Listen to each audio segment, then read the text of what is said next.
नमस्ते सरस्वती देवे गौरवाणी प्रचारिणे निर्विशेष शून्यवादी पाशादेशतारिणे नमो महावदन्याय कृष्ण प्रेमवदायते कृष्णाय कृष्णचैतन्य नाम्ने गौरतसे नमः।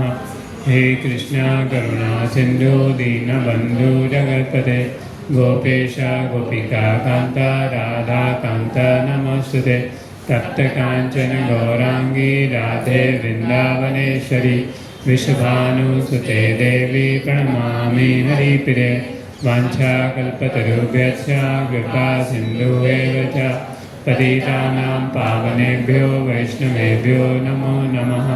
जय श्री कृष्ण चैतन्य प्रभु Nityanand Shri Advaita Gadadhar शिवासादि गौरभक्तवृंद।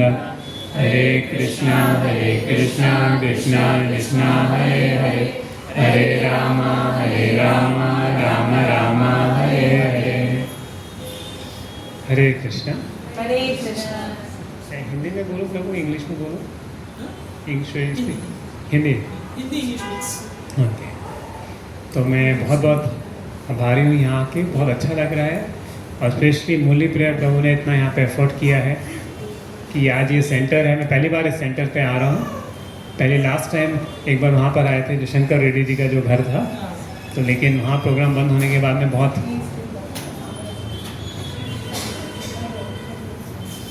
It was very uncertain कि प्रोग्राम कहाँ पे होगा, लेकिन प्रभु जी ने इतनी मेहनत करी और फाइनली ये प्लेस, ये संडे और ये आपके लिए बंद रहता है पूरे वीक, संडे तो संडे पूरा ये प्लेस कितना अच्छा। आई थिंक काफ़ी डोरीज बैठ सकते हैं ना यहाँ पे। तो बिकॉज आप इतना सेवा करें तो भगवान ने और बड़ा स्पेस दे दिया है कि 50 आई थिंक 70 लोग भी बैठ सकते हैं यहाँ पे पूरा करके। तो बहुत अच्छा जगह है, बहुत अच्छा लग रहा है यहाँ पर एकदम वातावरण करके। सो आप सबका बहुत बधाई कि आपको इतना अच्छा सेंटर यहाँ पर है। और जैसे जैसे भक्ति जाएगी भगवान और उतना फैसिलिटी देते जाएंगे। जैसे भक्ति प्रोग्रेस होती जाती है तो भगवान उतनी फैसिलिटीज़ भी देते जाते हैं। आप इस सेंटर को भर दीजिए तो भगवान इससे बड़ा सेंटर दे देंगे। तो बहुत अच्छा है, प्रभु जी ने मुझे बोला स्थित प्रज्ञा के बारे में बात करने का। अब ये स्थित प्रज्ञा जो टॉपिक है, अब ये मैं इसका बैकग्राउंड देना चाहूँगा। पहले भगवान ने अर्जुन को आत्मा का ज्ञान दिया, जिसको हम सांख्य बोलते हैं। तो ये जो आत्मा का ज्ञान है ये बहुत ही जरूरी ज्ञान है, क्योंकि जब तक हमें यही नहीं पता हम कौन है तो आगे क्या करेंगे। लेकिन इस आत्मा के ज्ञान को रियलाइज करना उतना ही मुश्किल भी है। लोगों को समझना चाहिए आत्मा बैठा कहाँ है। अगर मैं एक प्रश्न आपसे पूछूं, आप में से कितनों को पता है कि आप शरीर नहीं आत्मा है? हाथ उठाइए। कि आपको कन्विक्शन है कि हम शरीर नहीं हम आत्मा है? तो काफ़ी है। और कुछ भक्त लोग थोड़े नए हैं तो इसलिए आई थिंक ये टॉपिक थोड़ा लग रहा होगा। तो भगवान गीता में दूसरा अध्याय के उसमें बताते हैं कि हम शरीर नहीं हम आत्मा है। तो इसकी बात यह है कि कभी हम मरते नहीं, हम हमेशा आत्मा जो है एक शरीर से दूसरे शरीर में चला जाता है करके। तथा ध्यान से प्राप्त धीरज तत्र ना। मेरी आवाज़ पीछे आई थिंक नहीं है ना, पीछे ओके। थोड़ी मेरी आवाज़ सॉफ्ट है तो आई थिंक साउंड सिस्टम को थोड़ा बढ़ना पड़ेगा करके। साउंड सिस्टम को अगर आगे ले जाओगे तो अच्छा हो जाएगा बोलिए।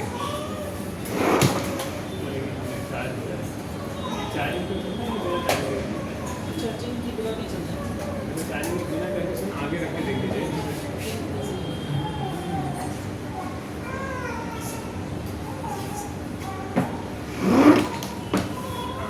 अभी सुने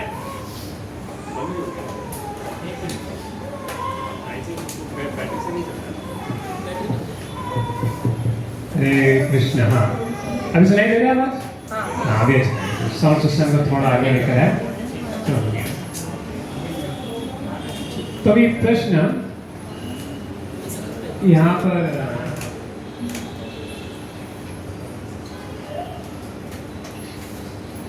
एक प्रश्न आता है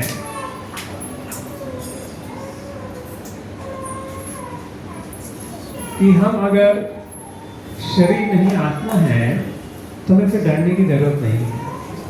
फिर अपने जीवन में एक किस्सा बताता हूँ। मैं जब 12वीं कक्षा में पढ़ता था उस समय एक बच्चा मुझे परेशान करने लगा। तो मैंने अपनी मदर से पूछा कि क्या करें, तो माँ ने बोला हनुमान चालीसा पढ़ो। तो मैं हनुमान चालीसा पढ़ने लगा। फिर हनुमान चालीसा पढ़ते पढ़ते मेरे घर में एक भगवद गीता की पुस्तक रखी थी और मैं भगवद गीता की पुस्तक उठाकर पढ़ने लगा। और जब मैंने पढ़ा कि हम शरीर नहीं आत्मा है, नैनम छिन्दन्ति शस्त्राणि नैनम धरति पाप न तेनम त्रयरात्मा न शोचति मारुता, ये आत्मा को ना तो हवा सुखा सकती है, ना पानी गीला कर सकता है, ना आग मार सकती है। मैं बहुत खुश हो गया, मुझे किसी से डरने की जरूरत नहीं है। तो हनुमान जी की ऐसी कृपा हुई कि भगवद गीता का ज्ञान तो समझ में आया। फिर अब डरने की बात ही नहीं है। अब कोई डर भी लगे तो भगवान कृष्ण को पुकार लो, गीता का संदेश है करके। तो आत्मा का ज्ञान मिलने से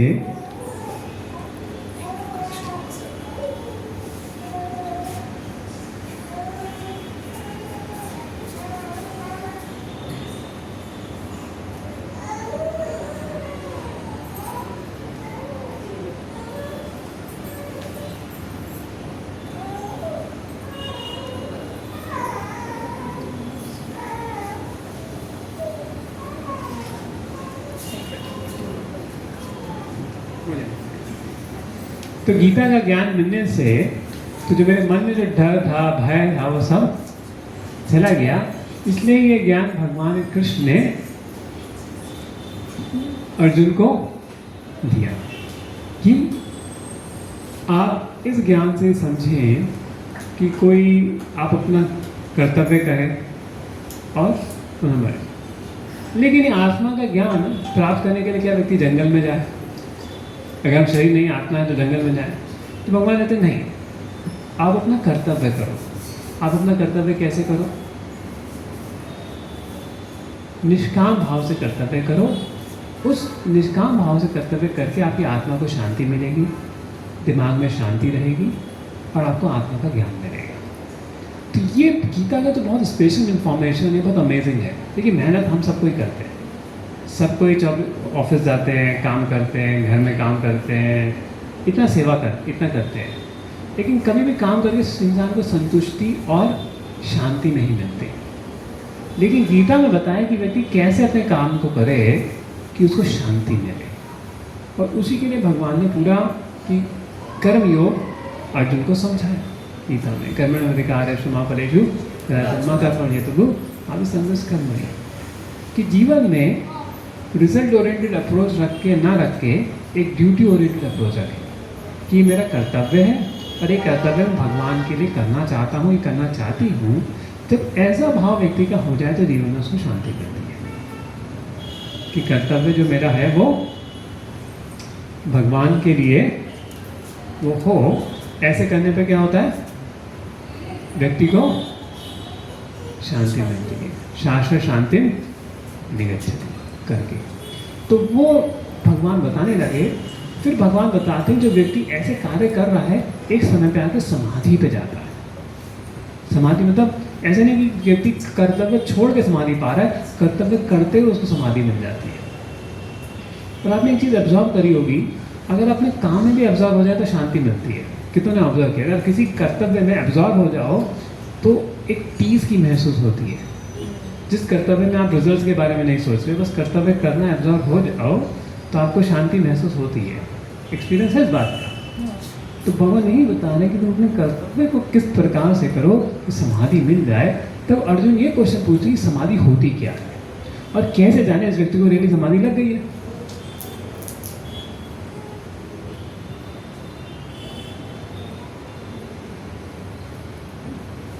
तो कैसे समझे कि इस व्यक्ति को समाधि मिल गई है?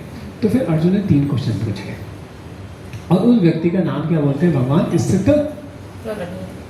स्थित प्रज्ञा, जिसकी बुद्धि, प्रज्ञा मीन्स बुद्धि का पर, कि जब आपको डिस्क्रिमिनेशन, प्रज्ञा उसका विजडम, अच्छे बुरा करने में देर, जब बुद्धि जो है व्यक्ति की फिक्स है भगवान में, करके उस स्थित प्रज्ञा व्यक्ति का क्या लक्षण है। अब आप बोले कि बाबा हमारे जीवन में इसका क्या महत्व है। आप ये स्थित प्रज्ञा, समाधि, ये सब बात कर रहे हैं, लेकिन इसका हमारे जीवन में क्या महत्व है। एक क्वेश्चन आ सकता नहीं आ सकता करके कि हमारे जीवन में इसका क्या महत्व है। हम तो भैया जो हैं अपने संसार में फंसे हुए हैं। समाधि वगैरह तो बहुत दूर की बात है। आप समाधि वगैरह की बात बोल रहे हो, उससे प्रज्ञा, अपना दिमाग थोड़ा शांत हो जाए वही बहुत बात है कहते। इसका महत्व है। अगर आप देखो, हर कोई चाहता है जीवन में मैं जैसा काम करना चाहूँ, जैसा बोलना चाहूँ, जैसे अपने गुस्से को कंट्रोल करना चाहूँ हो जाए, पर होता नहीं है। जहाँ गुस्सा नहीं करना वहाँ कर देते हैं, होता नहीं होता। जहाँ बड़ी बात नहीं बोलती बड़ी बात बोल देते हैं और लड़ाइयाँ हो जाती हैं। तो हमें अपने आप पर कंट्रोल नहीं है, तो हमें अपने आप पर कंट्रोल नहीं है। और जिसको कंट्रोल हो जाए उसको उससे प्रज्ञा बोल। अब वो अलग अलग व्यक्ति के जीवन में अलग अलग लेवल हो सकता है। अब जैसे विश्वामित्र मुनि है, वो सब तपस्या कर रहे हैं, अप्सराएं कंट्रोल हो गए, तो उनका कंट्रोल उस लेवल पे है। लेकिन जो लोग गृहस्थ हैं उनका कंट्रोल अलग लेवल पर है कि आप घर में गुस्सा ना करो, ये आपके लिए स्थित प्रज्ञा हो गया। सही बात तो। और जब आप यहाँ प्रोग्राम्स को आ रहे हो, घर जाके गुस्सा करते हो, तो यही सीख के आए थे वहाँ पे करके। तो इसलिए हम चाहते हैं आप स्थित प्रज्ञा सीख के जाओ कि घर पे कोई ऐसा ताना ना मारे करके। तो जैसे आप स्पिरिचुअल प्रोग्राम में आने लगोगे तो थोड़ा भी कंट्रोल होगे लोगों ने, तुम क्या सीख के आए हो। क्योंकि अंडरस्टैंडिंग अगर तुम कहीं स्पिरिचुअल प्रोग्राम वगैरह में जा रहे हो तो इस अपने इंद्रियों को कैसे कंट्रोल करना है सबसे पहले सीखोगे चीज़ करके। और वही चीज़ भगवान अर्जुन को बता रहे स्थित प्रज्ञा कैसे बनना है। तो एप्लीकेबल है ये सब हमारे लिए या नहीं। तो आपको सीखना कैसे स्थित प्रज्ञा बनना है। अब स्थित प्रज्ञा तो मैं भी नहीं, मतलब हम सब अपने लेवल पे आगे बढ़ रहे हैं कहने का मतलब। जैसे मैंने बताया कि हर एक का एक एक लेवल पे वो स्थित प्रज्ञा करते हैं। अब एक एग्जांपल आपको देता हूँ, तब एक ओवरव्यू देके पूरा इस सेक्शन को। देखिए गीता बहुत डीप है, अगर तुम समझ सके कि हमारे जीवन में कैसे अप्लाई कर रहे हैं तो बहुत सारा जीवन अपने आप चेंज हो जाता है कर कर। समझ बात। तो अगर आप एक वेंट्रीलॉक्यूस्ट का नाम सुना आपने। वेंट्रीलॉक्यूस्ट क्या होता है, एक आपको फोटो, ठीक है। वो क्या होता है, व्यक्ति एक पपेट को लेता है और ऐसे करता है। बोलता कौन है, व्यक्ति बोलता है, लेकिन आवाज़ कहाँ से आती है, उस पपेट से आती है।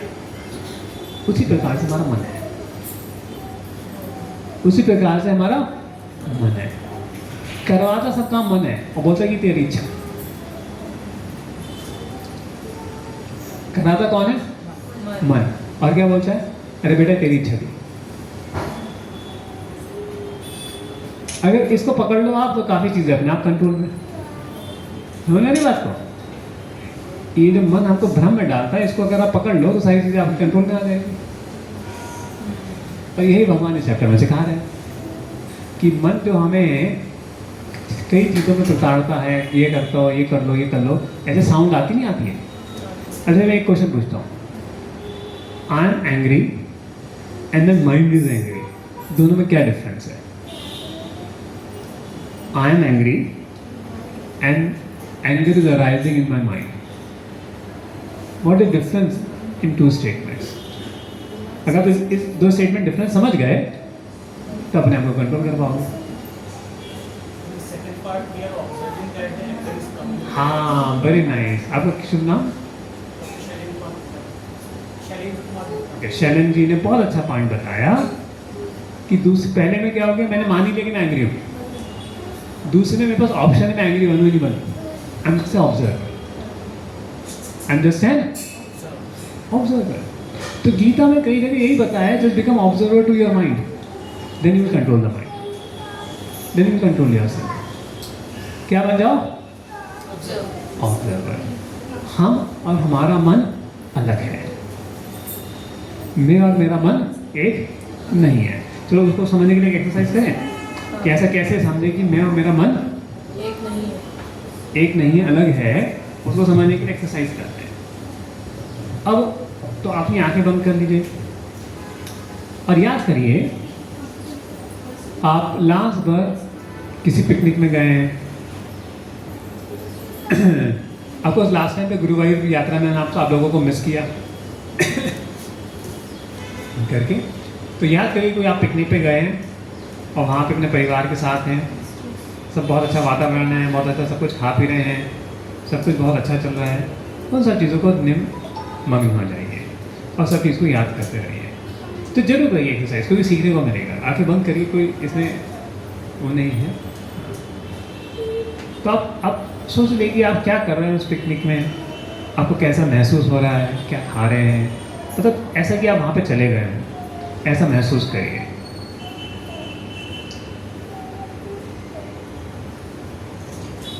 ठीक है, अब आप अपनी आंखें खोलिए। अब मेरा ये क्वेश्चन है, आप कुछ क्षण पहले कहाँ पर थे, कहाँ पर पहुंच गए थे? आप पिकनिक पे पहुंच गए थे नहीं करके, लेकिन आप तो यहाँ बैठे हो, तो क्या पहुंच गया? हाँ, मन पहुंच ही नहीं पहुंच गया। तो मन ऐसा शैतान है कि हम यहाँ बैठे रहते हैं, मन पूरे ब्रह्मांड में घूम लेता है, राइट? तो अब ये मन सब जगह पहुंच गया हमारा। अब जब मन पहुंच गया तो अब क्योंकि मन आपको कैसा लगा, लेकिन शरीर यहाँ पर है, मन उधर पहुंच गया, लेकिन आपको कैसा फीलिंग लगा ये यादें करके? अच्छा लगा। तो किसको अच्छा लगा? मन को अच्छा लगा। अरे मन तो पिकनिक में, तो उसको कैसे अच्छा लग गया? तो शरीर यहाँ बैठा है, मन उधर भाग गया, अच्छा किसको लगा? असल में तो ऑब्जर्व कौन कर रहा है? आत्मा। इसका मतलब हम और हमारा मन अलग है, और किसी ने आपके माइंड को गाइड किया उधर जाओ, बुद्धि ने गाइड किया नहीं किया? तो हम आपने सुना फिर आपने बुद्धि लगाई। कुछ लोगों ने आंख बंद भी नहीं करी, है ना, उनकी बुद्धि बोली अरे कोई बड़ा कर रहा है कि आंखें बंद नहीं तो बुद्धि लगा के तो बंद नहीं की आंखें करके हम आपको, लेकिन आपने बुद्धि लगाई नहीं, जो हमारे भले के लिए कर रहे हैं, आपने बुद्धि लगाई, फिर बुद्धि से आपने फॉलो किया नहीं किया करके, तो बुद्धि ने मन को गाइड किया, तो मन ने क्या किया? अच्छी चीज़ें सोची, फिर जब अच्छी चीज़ याद आई, आत्मा को अच्छा लगा, तो वो हम ही तो है, आत्मा ही तो है वो जिसको अच्छा लगा करके। और समझ बात को, तो that means we ourselves, the soul is just an observer of the mind.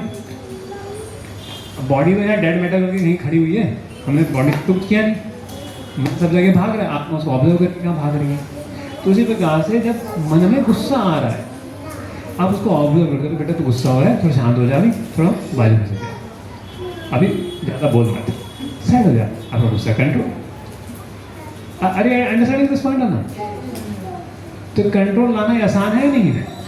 इतना आसान भी नहीं है, लेकिन थोड़ा आसान लग रहा है कि अरे हाँ इस चोर को पकड़ लिया हमने, कम से कम क्या चोर है हमारा, उसको हमने पकड़ लिया अभी, लेकिन चोर इतने आसानी से पकड़ में नहीं आएगा। इससे भगवान क्या बोलते हैं? ध्याय तो विषय भूमचा तानी सर्वाणी संयम युक्तासित मत करा। आप इसको कंट्रोल भी कर लो फिर भी भागेगा, लेकिन इसको मन को भगवान में लगा दो, तब आराम से कंट्रोल हो जाएगा। आप इसको कंट्रोल कुछ समय के लिए कर लोगे, लेकिन से बोला रहे ज़्यादा परेशान हो गए, कितना कंट्रोल करेंगे, कितना गुस्सा दबाएंगे, कितना वो करेंगे, राइट? एक समय पे प्रेशर हो गया, तेरे बन जाएगा नहीं बन जाएगा, और फिर आप उसको जो भगवान में लगा दो, तो सब प्रेशर तो निकल जाएगा, सब प्रेशर निकल जाएगा, और कंट्रोल करना बहुत आसान हो जाएगा। और भगवान इसी सेक्शन में यही बता रहे हैं, तानी सर्वाणी इंसासित मत करा। तो प्रभु जी ने मुझे 57th वर्ष दिया था, तो मैंने मेरे को 58 वर्ष से काम नहीं चलेगा, मुझे पूरा सेक्शन चाहिए बोलने को। तो क्योंकि वो इंटरकनेक्टेड है सब वर्सेस करके, तो ये चीज़ अगर आपको समझ में आ गई तो आप भी स्थित प्रज्ञ बन सकते हैं। तो स्थित प्रज्ञ मैंने कहा नहीं घर बार सब छोड़ के चले जाओ, जिस जगह पे आप रह रहे हो अपने आप को कंट्रोल होकर संयम होकर काम करो, अपने इंद्रियों को संयम करो, अपने गुस्से को संयम करो, अच्छे से अच्छा व्यवहार, औरों से अच्छा व्यवहार करो, कोई बुरा काम ना करो, यही स्थित प्रज्ञा है, यही जो है संयम करके जो शास्त्र बता रहे हैं उसे साथ जीवन चला जाए, वही स्थित प्रज्ञा भगवान बता रहे हैं, उसी में आत्मा की प्रवृत्ति है। और इसको इस तरह से कंट्रोल करके, इंद्रियों को कंट्रोल करके, मन को पकड़ के भगवान में लगाना, इसको क्या बोलेंगे? बुद्धि योग। ये क्या है? बुद्धि योग। क्या बुद्धि के जरिए इस शैतान मन को, कई बच्चे शैतानी कर रहे हो तो उसको अच्छी जगह लगा देते हैं। तो शैतान मन को भगवान की सेवा में लगाना, भगवान में लगाना। तो हम यहाँ आके क्या क्या कर रहे हैं? यही तो कर रहे हैं। बुद्धि को गीता पढ़ने में लगा रहे हैं, इंद्रियों को ताली बजाते हैं, करते हैं ना कीर्तन में करके, और मन में हम कीर्तन को सुन रहे हैं, फिर भगवान के नाम का हरे कृष्णा जप करते हैं। तो ये सब लगा रहे नहीं लगा रहे करके। तो यही भगवान पूरा सिखा रहे हैं कि कैसे हमें अपने आप को संयम करना है। और ये प्रोसेस बहुत अच्छा है, बहुत इजी है, बहुत सुगम है करके, जो गीता में प्रोसेस हमको समझाया है।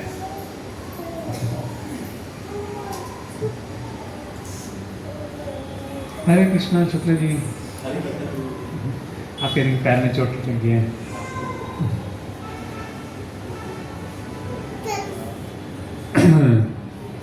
तो अब ये सेक्शन थोड़ा आगे बढ़ते हैं, देखते हैं इसमें क्या क्या बताया। पर आपको समझ में आ रहा है कि कैसे सेक्शन का सार समझ में नहीं आया करके, कि कितना प्रैक्टिकल है सेक्शन। तो general symptom of a self realised person. देखो अभी ये सब बड़ा बड़ा पढ़ोगे तो थोड़ा डर लगता है। He gives up all mental desire of sense gratification born of mental concoction, thus purified in mind, one point satisfaction in the self alone. But इसका मतलब यही है कि आप अपने आप को अपने मन से अलग समझकर मन को जो करना है उस हिसाब से लगा दो। मेंटल कंपक्शन में मत जाओ। बिकॉज एक होता है बॉडीली नीड के लिए इंसान काम करता है, और एक होता है मन की कामना के लिए इंसान काम करता है। आपने एक चीज़ ऑब्जर्व करी है, कुछ चीज़ें हम इसलिए करते हैं क्योंकि हमारी शरीर की ज़रूरत है। जैसे खाना बनाना, खाना बनाना शरीर की ज़रूरत है नहीं है? बच्चों को पाल पोसना, वो शरीर की ज़रूरत है या नहीं है? लेकिन कई चीज़ें हम मन की शांति के लिए करते हैं। आप बता सकते हैं मन की शांति के लिए क्या क्या करते हैं? डोमिनोज में जाना है, 1000 रुपये का बिल खर्च करके आना है। सिर्फ पेट की शांति के लिए जाते हैं, मन की शांति के लिए जाते हैं? मन की शांति के लिए जाते हैं। तो स्थिर प्रज्ञा का मतलब है कि तुम शरीर की आवश्यकता पूरी करो, मन की डिमांड को काबू कर लो, तो बैंक बैलेंस अपना बढ़ जाता है। बैंक बैलेंस अपना बढ़ जाता है। और यही जो है भगवद गीता में पूरा सिखा रहे भगवान कि कैसे अपना बैंक बैलेंस बढ़ा सकते हो अपने इंद्रियों को कंट्रोल करके। क्योंकि कितना बैंक बैलेंस बना तो इंद्रिय कंट्रोल नहीं, सब गायब हो जाता है। तो मन की ना सुने, किसकी सुने? जो हमारे लिए उत्तम कल्याणकारी है उस कार्य को व्यक्ति सुने, उस कार्य को व्यक्ति करे, वो स्थित बन गया है। तो यही भगवान बता रहे हैं, he gives up all mental desire और sensitisation born of mental compaction, कि जो हमें मन तरह तरह की चीजों के ले जाता है। लेकिन भक्ति का एक बहुत अच्छा फायदा है। देखिए अगर हम अपने आप इंद्रिय कंट्रोल करते हैं इतना आसान नहीं होगा, लेकिन भगवान कृष्ण की जब शरण लेते हैं, भगवान कृष्ण की जब भक्ति करते हैं, तो भगवान अपने भक्त को ताड़ देते हैं, अपने भक्त को इंटेलिजेंस देते हैं कि कैसे अपने आप को कंट्रोल करना है, और मन बहुत शांत हो जाता है। तो पहला क्वेश्चन था उसका सिम्टम क्या है, दूसरा वो बोलता कैसे है। देखिए एक क्वेश्चन होता है, अगर आप जानना चाहते हो कि व्यक्ति रियली स्पिरिचुअल है नहीं है, तो कैसे समझोगे वो कैसे बात करता है? का बहुत एक इसका स्पेशल मीनिंग है। How does he speak? देखो नॉर्मल सिचुएशन में सब लोग अच्छा बोलते हैं। जब नॉर्मल सिचुएशन होती है सब लोग अच्छा बोलते हैं, नहीं बोलते हैं? लेकिन आप किसी को परेशानी में डाल दो तब पता लगता है वो कौन है। किसी को इंसल्ट कर दो, किसी को इंसल्ट कर दो तब पता लगता है वो कौन है। आपको जाके इंसल्ट मत करना। एक बार इस्कॉन मंदिर में, वृंदावन की बात है, एक व्यक्ति आया बहुत भावुक होकर, ये राधे, गिर गया जमीन पे, फिर दोबारा उठा, हे कृष्णा, फिर गिर गया। तो डिवोटी सब बोले कि ये तो बहुत बड़ा भक्त लग रहा है करके। श्री प्रभुपाद ने उसे डंडा मारो, और अगर डंडा मारने के बाद हमें वो चिल्लाने लगे तुम पे तो उसको बाहर फेंक देना। और डंडा मारने के बाद वो बोले अरे नहीं नहीं नहीं नहीं नहीं, मैं तो बहुत गिरा बिचरा हूँ, मुझे सच में डंडा मारा, तो उसको मेरे पास ले आना कि उसकी पूजा आरती करेंगे। तो उसने डंडा मार दिया चौकीदार ने, भक्त ने नहीं किया, चौकीदार ने मार दिया। बोला ए तुम जानते नहीं मैं कौन हूँ। तो जब व्यक्ति इंसल्ट होता है तो कैसे बोलता है, जब दुख आते हैं तो कैसे बोलता है, ये स्थित प्रज्ञा की पहचान है। समझ रहे हैं? तो कैसे जानने का है, तो कोई व्यक्ति इंसल्ट होता है तो उस समय कैसे रिएक्ट करता है। तो हमें स्थित प्रज्ञा बनना है, तो अगर इंसल्ट भी कोई हमें कर देता है तो शांत रहना है। ये स्थित प्रज्ञा की समझ करके ठीक है, स्थित प्रज्ञा की ऐसे वो बात करता है। उल्टा जवाब नहीं देना, उल्टा जवाब नहीं देना, इंसल्ट जब करते साइलेंट तो अलग अलग व्यक्ति अलग अलग रिस्पॉन्स देंगे, तो फिर पेपर लीक नहीं करेंगे क्या क्या नहीं करें। तो बेसिकली आपने देखा सड़क पे जा रहे हैं, थोड़ा झगड़ा हो गया, लोग पूरा एकदम आ जाते हैं, गाली गलौज सब पूरा एकदम वो आ जाते हैं। तो स्थित प्रज्ञा जो है उसका मन ऐसी चेतनाओं में, ऐसी परेशानियों में जहाँ पे लोग पूरे विचलित हैं, उसमें भी उसका मन एकाग्र रहता है, वो स्थित प्रज्ञा है। वो क्या है? स्थित प्रज्ञा। कि कैसे जीवन की परेशानियों में आप अपने आप को संभालते हुए आगे चलें, वो स्थित प्रज्ञा है। और जीवन में कामयाबी तभी मिलती है, जीवन में कामयाबी और सक्सेस तभी मिलती है जब आप डिफिकल्ट सिचुएशंस को अपने फेवरेबल बना लेते हो। मैंने क्या होता है, डिफिकल्ट सिचुएशंस हमारे लिए बहुत परेशानी कर देती है, राइट? तो डिफिकल्ट सिचुएशन को फेवरेबल बनाना। अब जैसे हमारा प्रोग्राम वहाँ बंद हो गया, तो बोल रहे क्या है, क्या होता रहता है सब करके, तो भक्तों ने प्रयत्न किया, प्रयत्न करके आपको बड़ा स्पेस मिल गया। तो जब लाइफ में डिफिकल्टीज आती हैं, उनके साथ आप डील करके कैसे आगे बढ़ते हो। तो जीवन में कामयाबी तभी मिलती है जब डिफिकल्ट सिचुएशन में। तो भगवान यही पूछ रहे हैं, स्थित प्रज्ञा का क्या सिम्टम है, भगवान बता रहे हैं कि how does intelligent word respond to affection, anger and neutrality. और जब कोई इसको बहुत प्रेज करता है, आपको किसी को देखना कि वो स्थित प्रज्ञा है नहीं है, उसको बहुत प्रेज कर दो, मुंह में गुब्बारा उठ जाए, समझ लो कि स्थित प्रज्ञा नहीं। तो हमें कोई बहुत बड़ाई भी करे तो उसको ज़्यादा सीरियसली नहीं लेना चाहिए। अच्छा क्रिकेट टीम वालों को है, जब जीत जाते हैं तो लोग उछालते हैं, पूरा एकदम हीरो बना देते हैं, और जब हार जाते हैं तो जूता मारते हैं। तो इससे प्रज्ञा जो है ना तो उसको अपमानों को ज़्यादा वो करता है, ना ही वो जो प्रेज है उसको ज़्यादा वैल्यू करता है, फिक्स रहता है।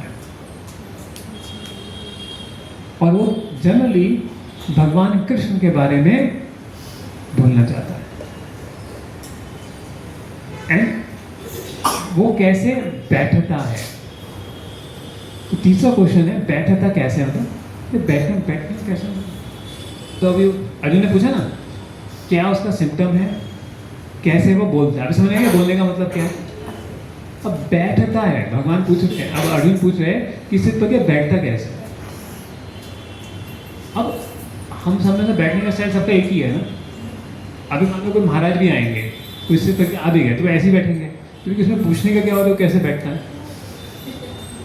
तो क्वेश्चन को लॉजिक लग रहा है, नहीं लग रहा है, इसका बड़ा लॉजिक है। डीप मीनिंग क्या है इसका, कैसे बैठता है कि जब वो इंद्रियों के संपर्क में आता है तो वो क्या करता है, इंद्रियों को एंजॉय करता है। जैसे विश्वामित्र मुनि के पास मेनका आई तो वो क्या करके उनको एंजॉय कर दे, लेकिन वो कैसे उसको रिस्ट्रिक्ट करता है, अपने सेंसेस को कैसे वो रिस्ट्रिक्ट करता है, मतलब वो कैसे बैठता है। जीवन में लोगों के पास जब पैसा आता है, पोजीशन आती है, उनका अभिमान बढ़ जाता है ना बात। लेकिन जो स्थित प्रज्ञा है, जब उसके पास पावर, ऑपुलेंस, ये सब चीज़ें आती हैं, उनसे कैसे डील करता है। इस दुनिया में आपको किसी का कैरेक्टर देना, उसको पैसा दे दो, पता नहीं उसका क्या कैरेक्टर है। जब पैसा नहीं तो सबका कैरेक्टर अच्छा हो जाता है।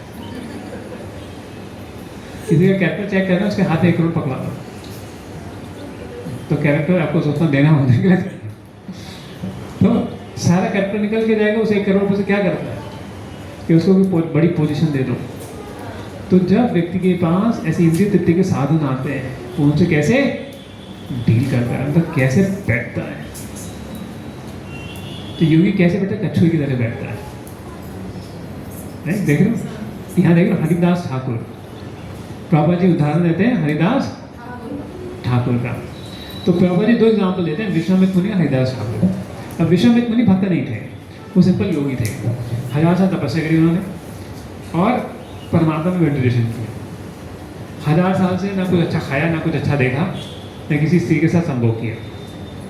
और 1000 साल बाद इन्होंने एक मेनका भेज दी, सारी तपस्या भंग,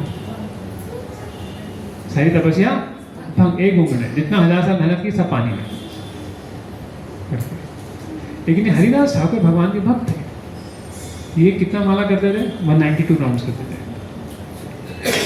इनको रामचंद्र खान इनसे एनवियस हो गया और रामचंद्र खान ने एक प्रोस्टिट्यूट भेजी, बहुत तगड़ी प्रोस्टिट्यूट थी, किसी को भी गिरा दी।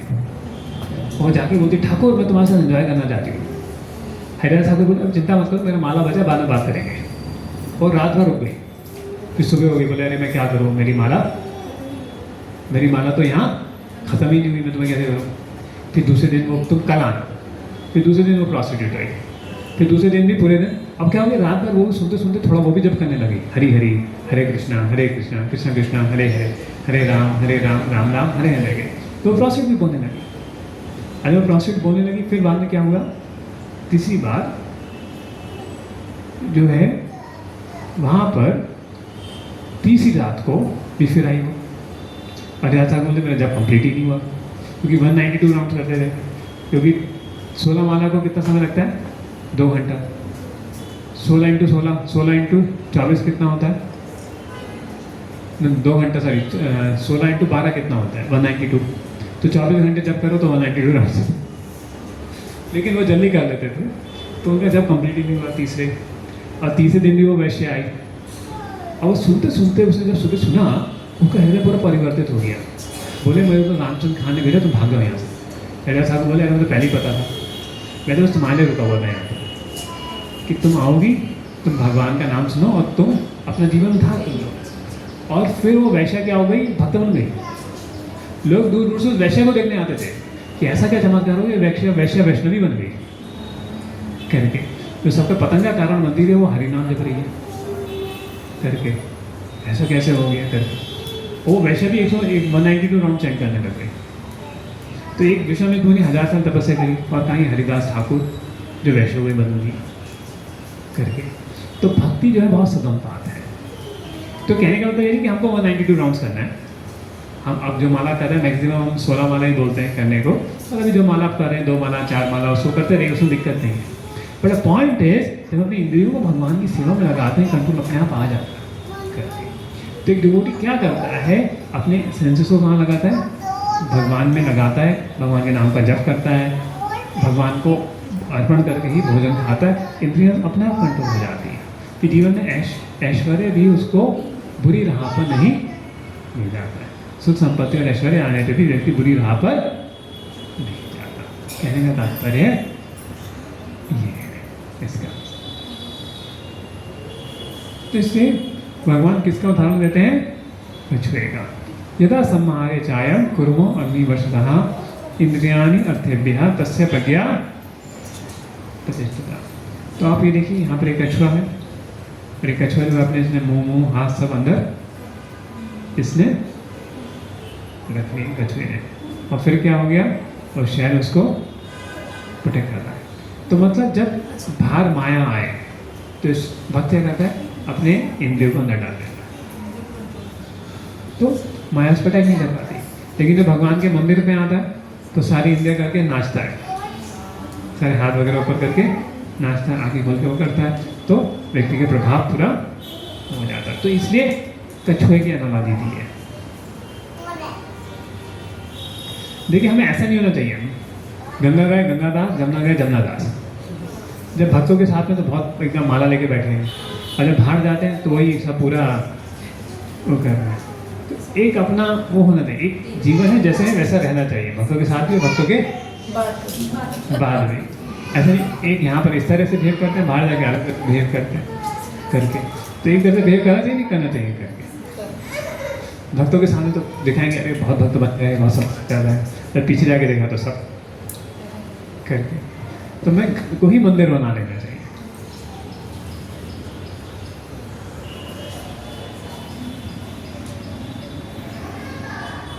So how one in Krishna consciousness is equipoised because he accepts everything as Krishna's mercy. ठीक है, जीवन में जो भी आ रहा है उसको हमें क्या कहना चाहिए? भगवान की कृपा समझनी चाहिए। अरे इसके लिए आप एक वीडियो दिखाते हैं, पता नहीं आपने शायद वो वीडियो देखा नहीं, ट्रस्ट गॉड में देखा है क्या ये वीडियो? ट्रस्ट गॉड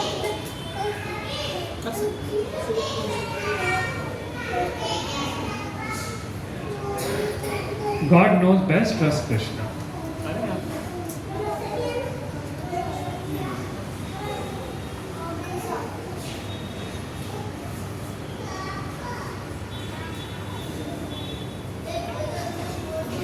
इसका voice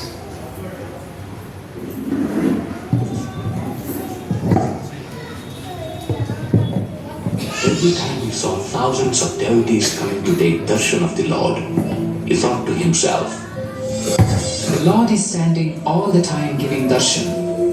He must be feeling very tired.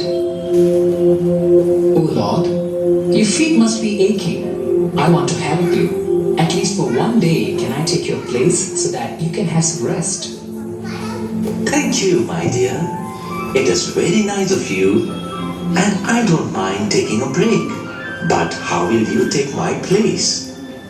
It's simple. You change me to look like you and change yourself to look like me. Okay. I'll transform you like myself. But there is one condition. You must just stand here like me, smile at everyone and give blessings. Never interfere with anything and do not say anything. Just watch everything and be a witness. The sweeper agreed to this and exchanged places with his lord.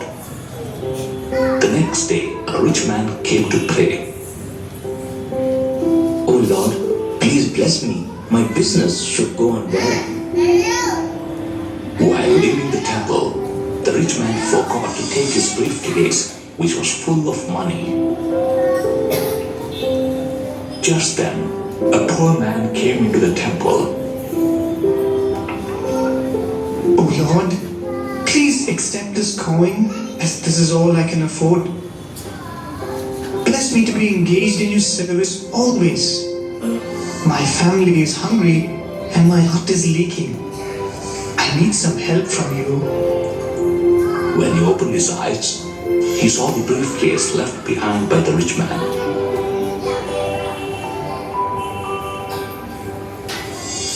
The poor man thanked the Lord for his kindness and generosity and took the briefcase.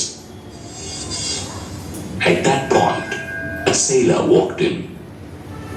"Oh Lord, I'm going on a long trip. Please bless me so that I have a safe journey."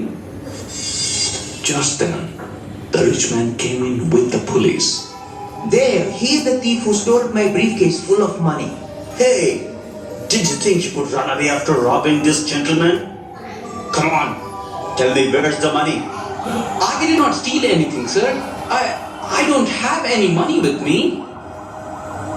Then you must have given it to your friend who must have run away by now. Come with us to the police station. Dear Lord, you know I am innocent. Why am I being punished then? Thank you, Krishna. You are the one who helped us catch this thief. The sweeper in the form of the deity could no longer tolerate the situation. He had to speak up now to save the sailor. Stop! You're making a mistake. It was not this sailor who took the money. It was a poor man who came here before him. Who is that speaking? Here, I am God speaking.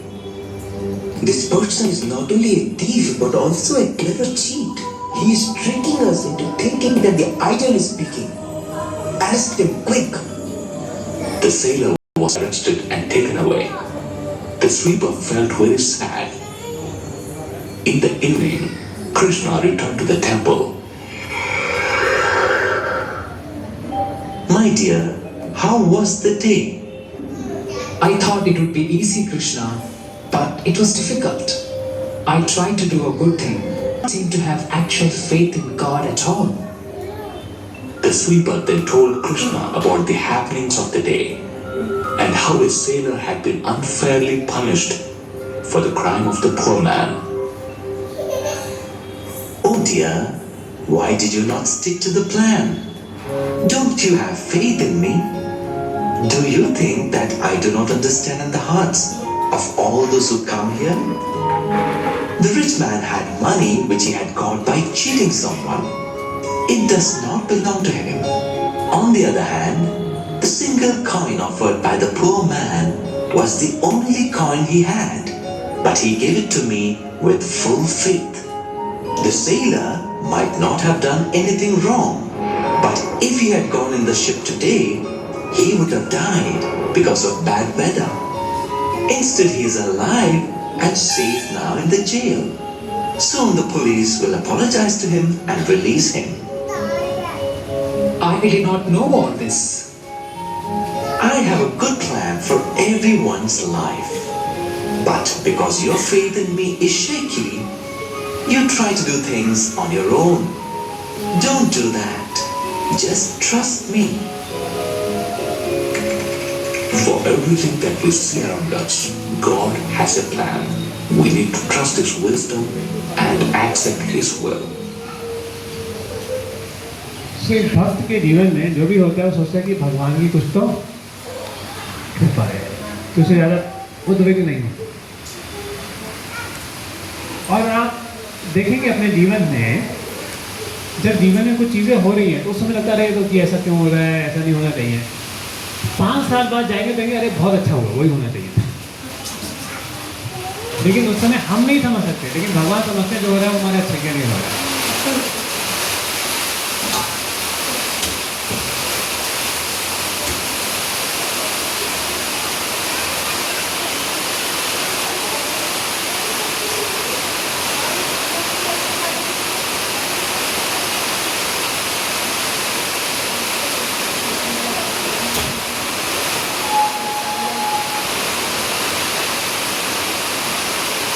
मेरी आवाज़ सुनाई दे रही है? तो भगवान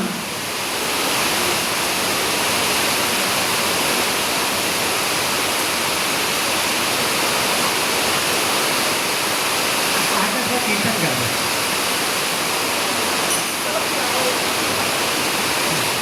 इस गाने में थोड़ा कीर्तन कर रहे हैं। जय कृष्ण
क्योंकि जीवन में परेशानी ऐसी आती है, बरसात की तरह आ जाती है। अब जैसे बरसात में कीर्तन कर दिया, बरसात बंद हो गया, कथा चालू कर दो। उसे तो कहा जब परेशानी आ जाए तो भगवान का कीर्तन चालू कर दो, फिर एक दिन जब परेशानी रुक जाएगी फिर अपना काम चालू कर दो। वही करना है। अभी एक क्यों बरसात आ गई, लेक्चर खराब कर दिया, हम 5 मिनट ऐसे सब परेशानी में जाते थे, क्या 5 मिनट हमने कीर्तन कर लिया। उसी प्रकार जीवन में जब परेशानी आए, आपका काम रुक रहा हो, कोई बात नहीं, भगवान का कीर्तन चालू कर दो, जब तक परेशानी अपना आप चली जाएगी। Practically demonstrated. है ना जीवन में, बस वही करने का है।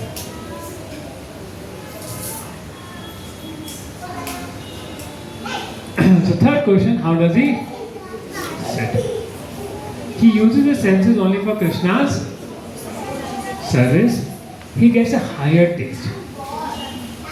और देखिए, कई लोग बोलते हैं तुम भक्त बन जाओगे, तुम्हारा सब कुछ छूट जाएगा, तुम्हारा सब कुछ छूट जाएगा, सब मदद नहीं जाओगे, डिस्को थैक वगैरह नहीं जा पाओगे, मूवीज नहीं जा पाओगे, ये लोग तुम्हें सब बोलेंगे सब मत ना जाओ।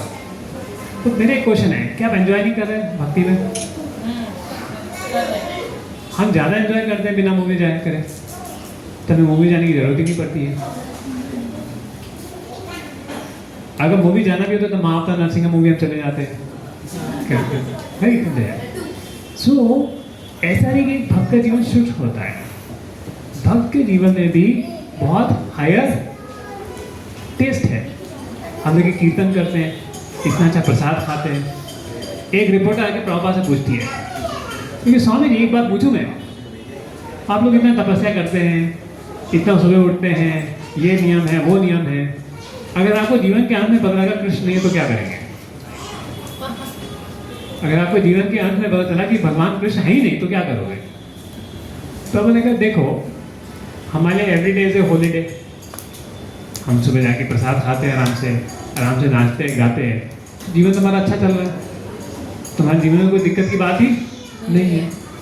लेकिन तुमको कल को पता लगा कृष्ण है तो तुम क्या करोगे?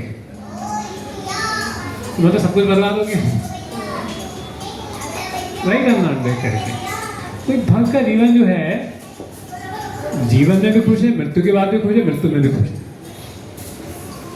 अभी हम क्या करते हैं, यहाँ की कीर्तन कर रहे हैं, देखो लोग इतना पैसे करके डिस्को थैक में जाते हैं, यहाँ बिना पैसे पाए आप नाच लेते हो और फ्री में प्रसाद भी मिल जाता है करके additionally.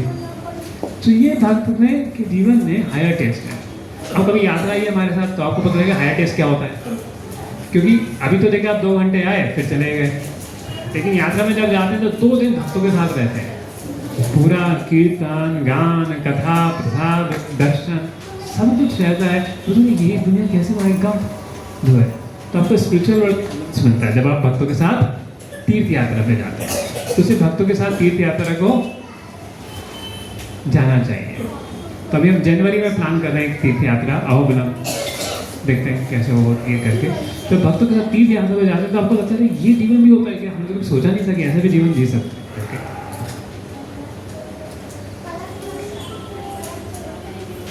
Govind Das the higher test,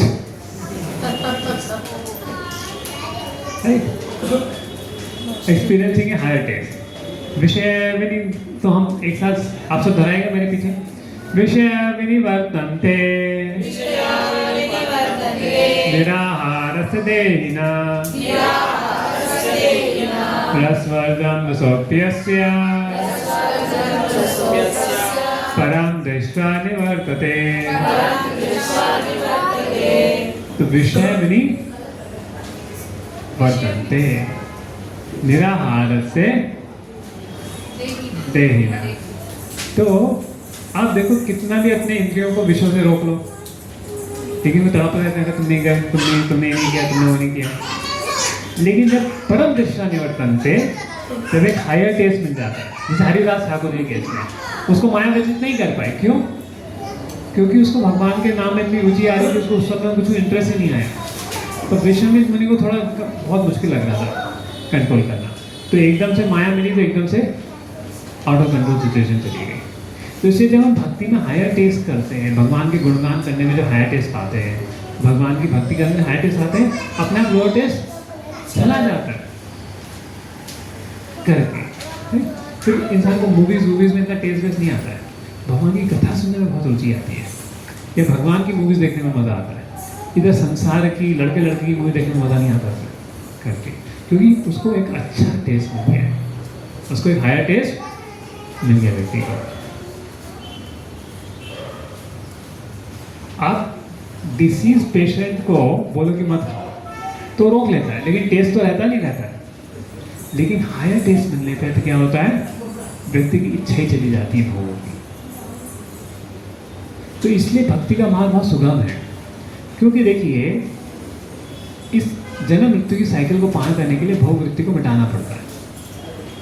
लेकिन बोले भोग वृत्ति को मिटाना बहुत मुश्किल काम है, लेकिन भक्ति में एक हायर टेस्ट मिल जाता है, भोग वृत्ति अपने आप चली जाती है। तो भगवान की कीर्तन में ताली पीटते पीटते भगवत धाम पहुंच जाओगे, भगवान का गुणगान करते हुए। तो ये भक्ति का मार्ग बहुत सुगम है। तो इसलिए ये तो अभी कौन है पुरुषोचिता इंद्रियानि प्रमुखानि हरन्ति विषमना।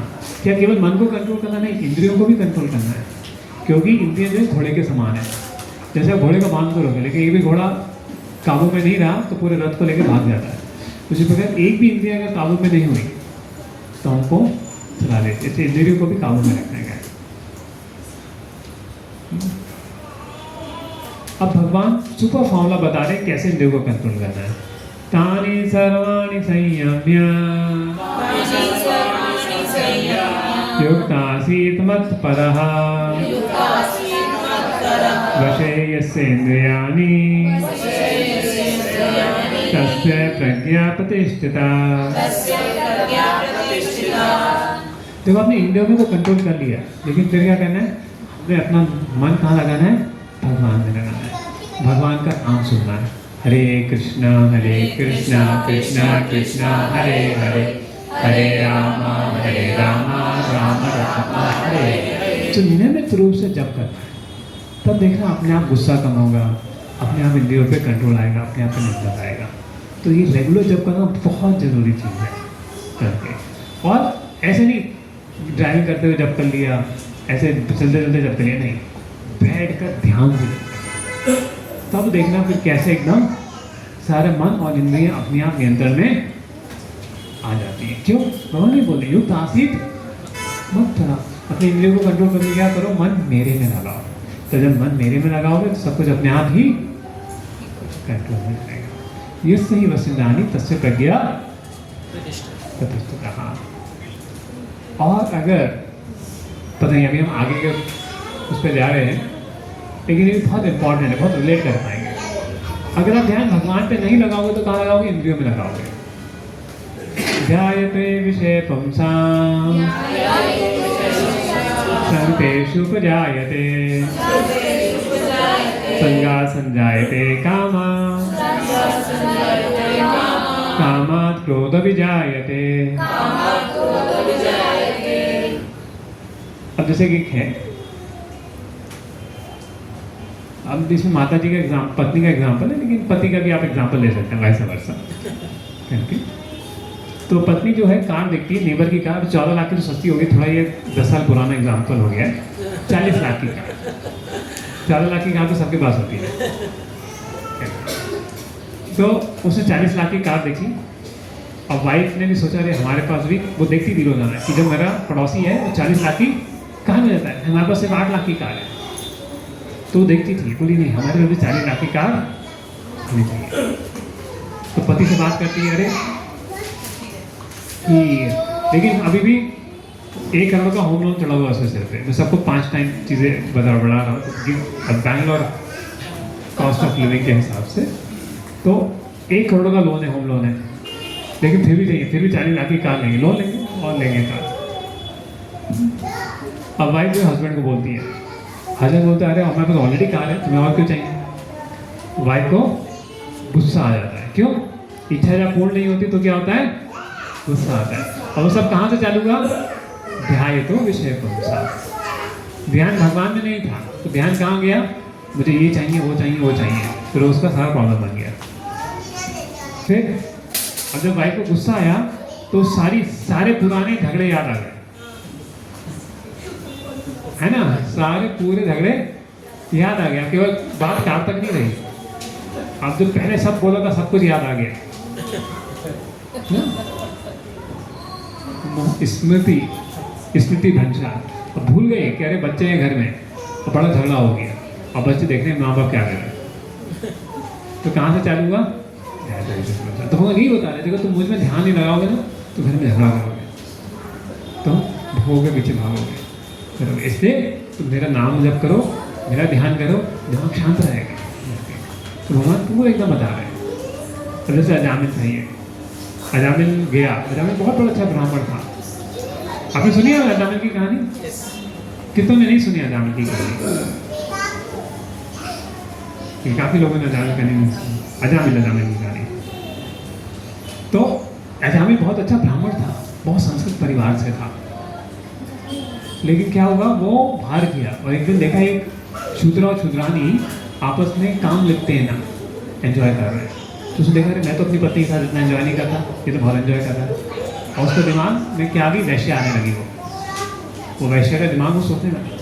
फिर धीरे धीरे वो अपने वैश्य को घर में नहीं आया, क्यों? ध्यान था, उसके प्रति अटैचमेंट हो गया, और वैश्य को घर में ले आया, अपने माँ बाप को घर से बाहर निकाल दिया, और पत्नी को भी घर से बाहर निकाल दिया, और फिर रहने लगा। वो तो भगवान के नाम ने उसको आखिरी समय में बचा दिया करके अजामिल ने। उसके 10वें बेटे का नाम, जो वैश्य से 10 बच्चे पैदा हुए, 10वें बेटे का नाम नारायण। और जब यमदूत उसको लेने आया, बोले अरे नारायण मेरा बेटा, नारायण नारायण नारायण। लेकिन भगवान ने क्या सोचा, मुझे पुकारा है, भगवान ने विष्णु दूतों को भेज दिया करके, तो अजामिल बन गया। तो ये process of lust is unfulfilled, anger arises, needs to complete deliver. तो इसलिए हमें क्रोध को काबू करना है, तो अपने ध्यान दिमाग को कहाँ लगाओ? भगवान से लगाओ, भगवान के नाम का जप करो और भगवान की सेवा करो। अब देखो मुरलीधर प्रभु और माता जी पूरा संडे पूरा उनके यहाँ बीवी है, तो झगड़ा करने का समय ही नहीं बचा घर में, हम निकलते हैं, फिर भी निकल जाते हैं। लेकिन बहुत काम हो गया कैसे। तो कहने मतलब क्या है कि जब हमारा ध्यान भगवान में हो जाता है, जीवन बहुत पीसफुल होता है।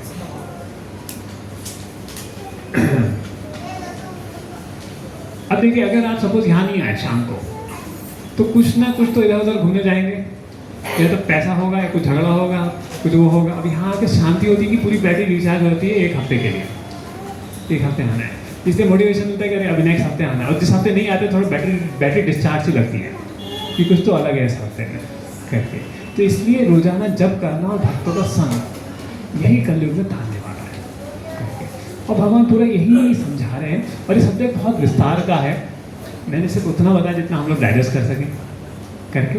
तो आई होप आपको थोड़ा समझ में आया। अब समय है प्रश्न उत्तर के लिए, कोई प्रश्न है तो आप पूछ सकते हैं। शुक्ला जी का प्रश्न है, थोड़ा आगे आइए शुक्ला जी, चेयर तो आगे ले आइए।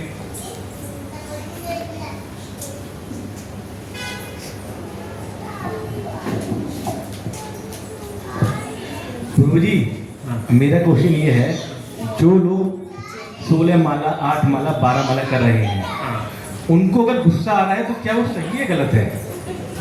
क्योंकि इसका मतलब ये है, या तो पूरे ढंग से नहीं कर रहे, अगर ईमानदारी से कर रहे हैं तो उन्हें गुस्सा नहीं आना चाहिए।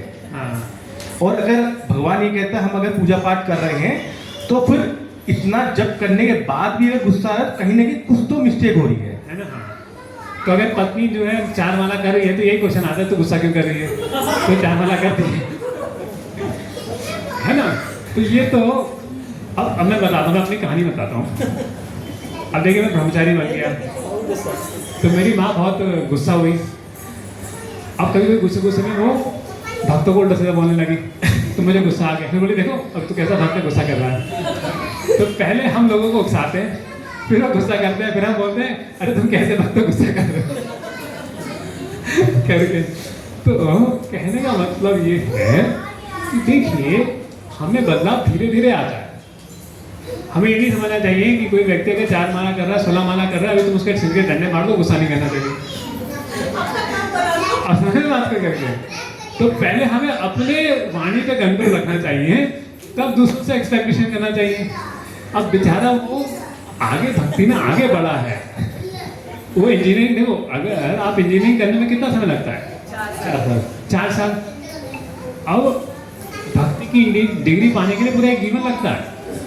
आप शुरू में बोल रहे बेटा तू इंजीनियर पढ़ने गया, तुझसे तो एक कंप्यूटर का कोड नहीं करा जाता, तू क्या कर रहा है? अरे उसको डिग्री तो करने दो पूरी कम से। उसको इतना ज़्यादा डिस्करेज मत करो कि वो डिग्री छोड़ के जा जाए बच्चा। उसी प्रकार घर वाले अगर जब कर रहे हैं तो उनको इतना डिस्करेज मत करो कि वो छोड़ के अरे नहीं कोई फायदा नहीं हो रहा करके। एक बार उनको डिग्री तो कंप्लीट करने दो, फिर सारा रिजल्ट दिखेगा। आम को पकने में समय दिखता नहीं लगता है? ऐसा नहीं होता कि आम बन के जब आम खाओगे कच्चा आम तो क्या लगता है? खड़ा होता है ये गंदा फ्रूट है। वही आम जब पकता है तो मीठा हो जाता है। उसी प्रकार से एक भक्त शुरू में मीठा नहीं होता, शुरू में खट्टा ही होता है। और हमें लगता है कि अरे क्या कर रहे हैं, खट्टा ही अभी तक आम नहीं बना, हमने सुना आम बहुत अच्छा फल था, पर भक्त कभी भी ऐसा होगा। एक समय में क्या हो जाता है, और भक्त को क्या चाहिए कि देखो अगर मुझे गुस्सा आ रहा है, मैं दोनों तरफ बता रहा हूँ कि भक्त के घर वालों की तरफ से और भक्त की तरफ से। और फिर मेरे साथ भी हुआ है, मेरी मम्मी भी मुझे ऐसे बहुत परेशान करती थी करके मैं दोनों तरफ दूसरी तरफ के आंसर दे रहा हूँ। मैंने अभी एक तरफ का आंसर दिया, अभी दूसरी तरफ का आंसर था, तो मेरी मम्मी भी गुस्सा करती थी। बोले तुम पहले मुझे उकसाती थी, बोले इस कौन तो खराब है, तुम्हारा ये है वो है। अब नेचुरली कोई बोलेगा भक्तों के बारे में तो गुस्सा आना चाहिए, नहीं आना चाहिए। शास्त्र बोलते भी है कि अगर कोई तुम्हें बोले तुम्हें गुस्सा नहीं करना चाहिए, तुम्हारे गुरु को बोले तो गुस्सा करना चाहिए करके। भक्त क्रोध भक्त द्वेषी जने, क्रोध को कहाँ लगाना चाहिए? जो भक्तों से द्वेष करते हैं उनके प्रति लगाना चाहिए। तो फिर गुस्सा आ गया, तो फिर मतलब तुम अभी गुस्सा कर रहे हो करके। फिर मैंने सोचा ठीक है, लेकिन नेक्स्ट टाइम इसको ऐसे डील नहीं करेंगे, थोड़ा अच्छे से डील करेंगे। तो एक भक्त जब गुस्सा करता है उसको समझना चाहिए कि अरे नहीं मैं भक्त हूँ, मुझको गुस्सा नहीं करना चाहिए। अगर लोग मुझे उकसा रहे गुस्सा करने के लिए, मेरे को थोड़ा बाजू हट जाना चाहिए। और अपने जप को ध्यानपूर्वक करेंगे तो गुस्सा देखना अपने आप ना कम हो जाएगा। क्योंकि हम जप के समय में बहुत सारी चीज़ें सोचते रहते हैं, घर में ये करना है वो करना है, तो माला तो मुंह में तो राम राम चल रहा है पर मन में कुछ और चल रहा है। तो उससे क्या हो जाता है कि हमारी काम वासनाएं नहीं जाती हैं। तो जब तक काम नहीं जाएगा क्रोध कैसे जाएगा? कि क्रोध जो है काम अनुज है। तो डिग्री पाने में थोड़ा समय तो लगेगा। ऐसा नहीं आपने आज माला चालू करी और कल गुस्सा चला गया। जैसे ऐसा नहीं कि आप आज इंजीनियरिंग कॉलेज में गए आपको आज डिग्री मिल गई। इंजीनियरिंग कॉलेज में भी डिग्री पाने में समय लगता नहीं लगता करके, पीएचडी पाने में भी 5-6 साल लगता है। तो भक्ति हम कर रहे हैं और ये जो हमारी नेचर है कितने सालों से है, कितने जन्मों से है, उसको चेंज होने में कुछ समय लगता है। 5 साल 10 साल 20 साल ऐसा समय लगता है, लेकिन धीरे धीरे व्यक्ति धीरे धीरे चेंज होने लगता है करके। तो इस तरह से व्यक्ति को भी देखना चाहिए। तो जो हमें भक्तों से ज़्यादा अपेक्षा नहीं करनी चाहिए, भक्तों का एक स्वभाव होता है। और जो व्यक्ति भक्त है उसको देखना चाहिए कि मैं किस प्रकार से अपनी चीज़ों को अच्छे से करूं कि जो है मेरा चीज़ें शांत हो जाए। लेकिन प्रभु जी थोड़ा सा क्या होता है कभी कभी ना, मतलब हम क्या चाहते हैं और दूसरा आदमी क्या चाहता है, दूसरा आदमी क्या चाहता है। यानी मेरा व्यू कुछ और है, आधा गिलास, दूसरे का व्यू है भरा गिलास। हाँ, दोनों सेम वो है, बट डिपेंड ये करता है हम क्या देखना चाहते हैं। क्या देखना चाहते हैं? पॉजिटिविटी। हाँ, पॉजिटिव। और दूसरी कंडीशन है ना, जैसे मेरा व्यू तो एक भी मैं तो अपने हिसाब सोच रहा हूँ, सामने वाला दूसरे अकॉर्डिंग सोच रहा है। अब सही गलत कौन करे डिसाइड इसको? बात सही है, क्योंकि ग्लास तो एक ही है। ग्लास तो एक ही है। जैसे अभी आपने बताया था कि आपकी माता जी जो मतलब जब आपने पूजा स्टार्ट करी थी तो वो आपको डांटती थी कि भाई ऐसे क्यों कर रहे हैं, वो है तो वो माँ का प्यार है। हाँ, वो माँ का प्यार है। हाँ, वो भक्ति नहीं है। उनको लग रहा है कि मेरा बेटा कहाँ जा रहा है। हाँ, ठीक है, वो एक एक्सपेक्ट है कि भाई हम उस डायरेक्शन में देख रहे हैं कि भाई मेरे बेटे की शादी होनी चाहिए, मेरा बेटा दूसरे लोगों की तरह करे। वो एक्सपेक्ट अलग है। बट मेरा एक्सपेक्ट क्या है कि भाई कभी कभी हमारे साथ भी ऐसा होना चाहिए कि कोई चीज़ है वो सही गलत के बारे में कोई डायरेक्शन दे। सही गलत के डायरेक्शन दे कि भाई ये सही है ये गलत है। ओके। क्योंकि हम लोग अपने आप को जस्टिफाई करते हैं। ओके। हमेशा अगर जैसे आप बता रहे हो तो आप अपने आप को जस्टिफाई करो, ऐसा होता है। जैसे आप कोई चीज़ बता रहे हो तो आप अपने को जस्टिफाई करोगे, मैं अपने को जस्टिफाई करूंगा। हाँ, लेकिन सही कैसे पता पड़ेगा? शास्त्रों के हिसाब से। इसलिए शास्त्र पढ़ना चाहिए। इसलिए आप भगवद गीता पढ़िए, पूरी भागवतम पढ़िए, फिर आपको समझ में आएगा क्या सही चीज़ है। धन्यवाद प्रभु जी, बहुत अच्छा लगा करके। देखिए गृहस्थ जीवन जो है शुक्ला जी जीवन जो है हमारे अहंकार को मिटाने के लिए है। एक चीज़ याद रखना। और स्पेशली गृहस्थ जीवन जो है वो भी हमारे जो अहंकार है उसको मिटाने के लिए है। ताली हमेशा दो हाथ से बजती है, एक हाथ नीचे कर ले तो ताली बजना बंद हो जाता है। तो ठीक है, दूसरे व्यक्ति में अहंकार है, लेकिन अपने को साथ दे तो दूसरे का अहंकार कम हो जाता है। ये हमेशा फॉर्मूला हमेशा काम करता है किसी भी सिचुएशन में, जहाँ आप गलत हो या सही हो। अगर आप अपने को प्रूव करेंगे, दूसरा भी अपने को प्रूव करेगा। आप अपने को प्रूव करना छोड़ दो, दूसरा भी अपने प्रूव करने को छोड़ देगा। तो जिसको चाहिए कि पहले झगड़ा से बढ़ जाए, उसको पहले कर देना चाहिए कि अपना व्यू पॉइंट लेके आगे करनी ना, तो उससे आधी चीज़ें हो जाती हैं। इसलिए आजकल ये शादियाँ टिकती नहीं, बहुत डाइवर्स हो रहे हैं, क्योंकि लोग अपने अहंकार को नहीं छोड़ना चाहते। लेकिन जो शादी में टिके रहते हैं, जैसे वैदिक दृष्टि में लोग जो 30-40 साल हो जाते हैं, तो देखो उनके अहंकार बहुत कम, अपने आप मैच्योरिटी आ जाती है बहुत। क्यों? उससे प्यूरिफिकेशन होता है। तो भगवान ने ये जानबूझ के डाला है कि पहले स्त्री पुरुष शादी करते सोचने के लिए कि जीवन अच्छा होगा, लेकिन क्या होता है, उसको उल्टा परिणाम होता है। अरे भगवान ने जानबूझ के सिस्टम बनाया, क्यों? तब हमारे चित्त का प्यूरिफिकेशन होता है। तो अगर हम जब करेंगे और अपने आप को इन चीज़ों में ढालते रहेंगे, तो देखिएगा चित्त का प्यूरिफिकेशन दोनों का होता रहेगा और हम भगवान की तरफ पढ़ेंगे। तो इसलिए पहले बोला जाता था वैदिक धर्म क्या है कि भगवान पति जो है भगवान में मग्न, गुरु में मग्न होना चाहिए, मतलब गुरु सुनना चाहिए, पत्नी पति का सुनना चाहिए और बच्चे माता का सुनना चाहिए। तो अगर ऐसे होता है तो जीवन सब अच्छा जाता है। लेकिन आजकल वो सब डिस्टर्ब हो गया है। भगवान के बारे में सोचने वाले गुरु नहीं मिलते, तो पति गुरु को फॉलो नहीं करते, तो पत्नी पति को नहीं फॉलो करती, तो सबको झगड़े में निपट गई गाड़ी। तो आइडियली वैदिक धर्म यही है कि पति का मन गुरु के आदेश में होना चाहिए, पत्नी का मन पति की सेवा में होना चाहिए और बच्चों का मन माता में होना चाहिए। गाड़ी अच्छी चलती है। मुझे प्रणाम। एक डाउट है मुझे। आपने बोला कि इंद्रियों को काबू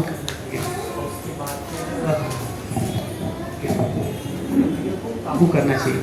अब इंद्रियां जो होती हैं वो प्राकृतिक चीज़ होती है, जैसे मुझे ऐसा लगता है वो बहुत प्राकृतिक है। जैसे अगर हमें गुस्सा आता है तो वो मतलब अपने आप आता है, वो हम पैदा नहीं करते हैं उसको। तो ये काफ़ी प्राकृतिक चीज़ है। तो अगर कोई चीज़ प्राकृतिक आ रही है और हम उसके अपोजिट जाके उसको रोकते हैं, तो क्या इसका उल्टा असर नहीं हो सकता है? हाँ, बहुत अच्छा क्वेश्चन पूछा है कि एंगर इज नेचुरल, पर उस एंगर में किसी का सिर फूट जाए तो वो नेचुरल है? उस एंगर से आप किसी को चाटा मार दो वो नेचुरल है? ठीक है, एंगर आना नेचुरल है, लेकिन उस एंगर से आप किसी को डैमेज करते हो वो नेचुरल है? आप किसी को गुस्सा करते हो फिर वो रोने लगता है, क्या वो नेचुरल है? फिर वॉयलेंस हो गया ना, वहाँ कर्म लग गया। तो देखिए, इसलिए हम बोल रहे थे मैं और मेरा गुस्सा अलग है। As spirit soul, we are not free from lust, anger, greed, pride, envy. But due to conditioned nature of the mind, we get into this. That means, in a conditioned state, they are natural, but it's not natural for the soul. गुस्सा आना आत्मा के लिए natural नहीं है। काम, क्रोध, लोभ, ये आत्मा जो प्योर सोल है, हम शरीर है, आत्मा है, तो ये आत्मा के लिए नेचुरल नहीं है। आत्मा इन चीज़ों के परे है। लेकिन जब हम बद आत्मा बन गए हैं, इस शरीर में कैद हो गए हैं, उसके लिए नेचुरल है। तो क्या हम बद आत्मा रहना चाहते हैं या हम मुक्त आत्मा बनना चाहते हैं? आप क्या बोलते हैं? क्या हम जन्म मृत्यु के चक्कर में फंसना चाहते हैं, जन्म मृत्यु के चक्कर से निकलना चाहते हैं? निकलना चाहते हैं, तो इसका मतलब हमें फिर गुस्से के चक्रव्यूह से भी निकलना पड़ेगा।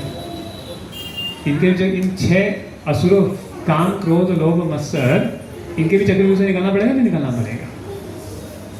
तो इसलिए अगर हम आत्मा का भला चाहते हैं तो हमें गुस्से को काबू करना है। क्यों? क्योंकि हम जब गुस्से को काबू कर रहे हैं, अब देखिए उसको काबू करके प्रेशर कुकर बनाना वो काबू नहीं हुआ। तो इसलिए भगवान बोले जब तुम मेरी सेवा में लगते हो तो प्रेशर रिलीज हो जाता है। पर परम दृष्टा निवृत्त करते हैं। और गुस्सा फिर आना बंद हो जाता है। लेकिन गुस्सा क्यों आ रहा है? एक इच्छा है, जब इच्छा पूरी नहीं हुई इसलिए गुस्सा आ रहा है। कामात क्रोधो अभिजायते। लेकिन वो इच्छा क्यों है? क्योंकि हमारी इच्छा भगवान के लिए नहीं पैदा हुई, हमारी इच्छा अपने भोगों के लिए है, इसलिए वो इच्छा है। लेकिन यही इच्छा जब भगवान की सेवा के लिए लगाते हैं, भगवान का नाम जप करते हैं, तो ये इच्छाएं, भौतिक इच्छाएं अपने आप कम होती है, फिर क्रोध होना भी अपने आप कम हो जाता है। सिस्टमैटिक है करके, और फिर वो नेचुरली कम हो जाता है। हम आर्टिफिशियली कम नहीं कर रहे हैं। आप जो बोले आप आर्टिफिशियल टॉलरेंस की बात कर रहे हैं, मैं नेचुरल भक्ति से कैसे चीज़ें अपना चली जाती हैं उसकी बात कर रहा हूँ। और आप खुद देखेंगे, आप रोजाना जप करते हैं? नहीं, आप हरे कृष्णा महामंत्र जप करिए, चाहे एक माला करिए, 10 मिनट लगता है। आप 1 महीना करिए और देखिए आपको नेचुरली गुस्सा आना कम हो जाएगा। जो भी भक्त हैं उनका एक्सपीरियंस है, अगर आप अच्छे से 1 माला जप करते हैं, नेचुरली आपका पूरा जीवन चेंज होता है। ठीक है?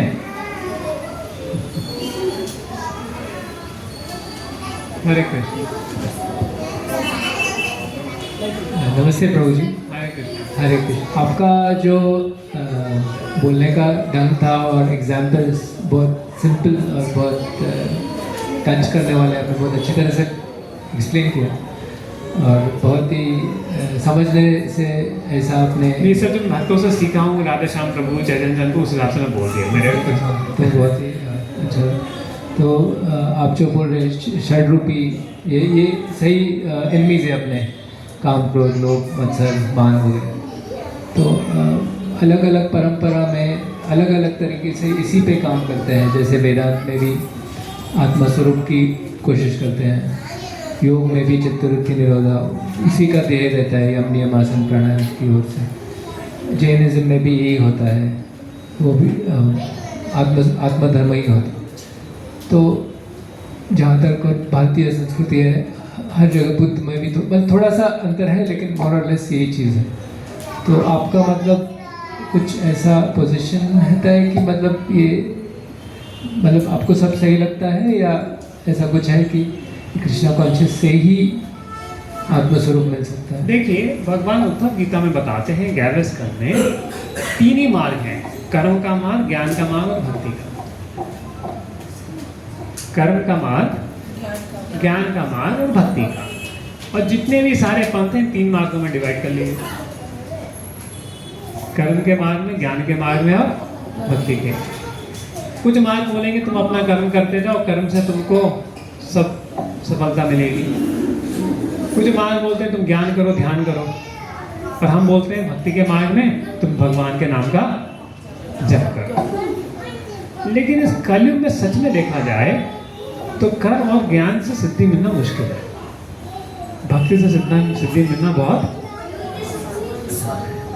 अब भक्ति में भी सिद्धि मिलने में थोड़ा समय लगता है, जैसे हमारी प्रभु जी से बात हो रही है। लेकिन कर्म और ज्ञान के मार्ग के, देखिए कर्म सिद्धि है ही नहीं, कर्म के मार्ग से आपको आगे उठ के ज्ञान में जाना ही पड़ता है, कर्म से कभी सिद्धि नहीं मिलती। गीता का जो निर्देश है, अगर आप जैसे 3 से 4, 5वां अध्याय देखोगे, कर्म से कभी सिद्धि नहीं मिलती, कर्म से आप ज्ञान पे आते हो।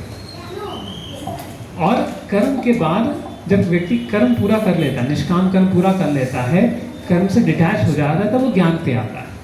उसी प्रकार जब ज्ञान बढ़ जाता है तब व्यक्ति भक्ति पे आता है। जब व्यक्ति ज्ञान पे आता है कर्म को छोड़ देता है, जब ज्ञान से भक्ति पे आता है ज्ञान को छोड़ देता है, पर भक्ति कभी नहीं छोड़ता। तो भक्ति सबसे उच्चतम पाथ है। तो बाकी जो लोग भी पाथ फॉलो कर रहे हैं, एक दिन हो सकता है वो भी भक्ति पे आए, तब उनको जाके पूर्ण सफलता अपने मार्ग में मिले। लेकिन हमारी स्टार्टिंग ही भक्ति से हो रही है, लेकिन हम थोड़ा कर्म का उसमें रहता है, हम अपने ड्यूटीज को करते हुए भक्ति को करते हैं चीज़ों को। तो कर्म ना छोड़े बिना हम भक्ति के मार्ग को अपना रहे हैं। तो यही मेरा एक सिंपल एक टेक्निकल मत बता रहा हूँ, बाकी और डिटेल्स है इन चीज़ों में, पर आई थिंक आपने जिस टेक्निकल लैंग्वेज में क्वेश्चन पूछा, मैंने टेक्निकल लैंग्वेज में आंसर कर दिया। I hope I satisfied.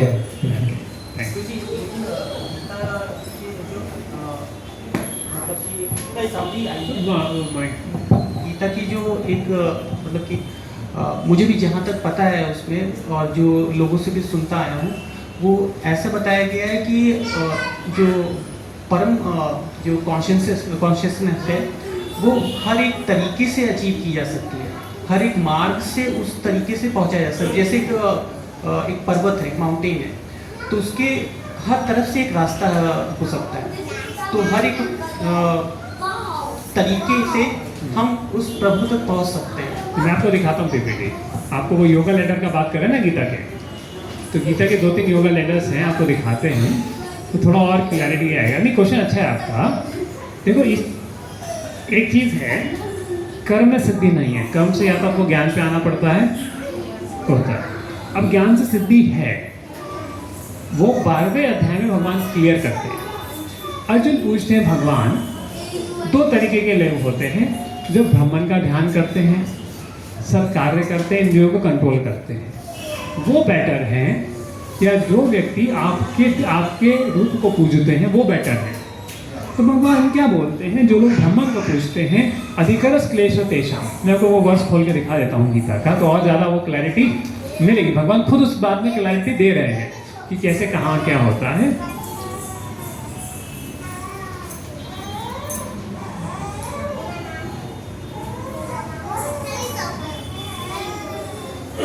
ये बहुत अच्छा है, यहाँ पे सब लोगों को काफ़ी ज्ञान है, ऑलरेडी काफ़ी कुछ सुना हुआ है, तो बात करने में थोड़ा मज़ा भी आता है।